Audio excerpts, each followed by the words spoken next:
Everybody, thank you for watching. It's Mr. How To. One heads up thing is my computer crashed, so I won't be able to put videos up. Hopefully I'm getting a new one at Christmas, but I don't know for sure. And my Turtle Beach broke, so you know. Anyway, this video I'm showing you how to stop buzzing noises in your Triton headset. You can use this for Turtle Beaches. I have wireless. You can see what you do to fix the buzzing noise and annoyingness is, first thing, check your batteries. Make sure they are not dead. These two died on me, and they were about to die, and it was buzzing, and it was super annoying. So I threw them on a wall, at the door actually, and replaced them, and it stopped. It helped for me. So yeah, another thing you can do is, if that doesn't work, take your wireless Triton headset thing, and this power. It says power in. I'm pretty sure. Let me check real quick. Yeah, power in. Just pull that cable out. It's the USB into your Xbox.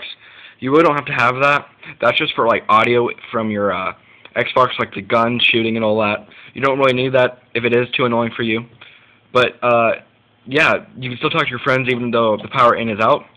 And yeah, so that's all you have to do is make sure, you know, it's just the power ampage is too high, so it makes it like buzz and super annoying. So hopefully this video helps you. Yeah, but yeah, hopefully this video helps you, and if it did, please like it and subscribe. I'll hopefully be putting new videos up during Christmas or after Christmas, and yeah, see you guys later. Bye.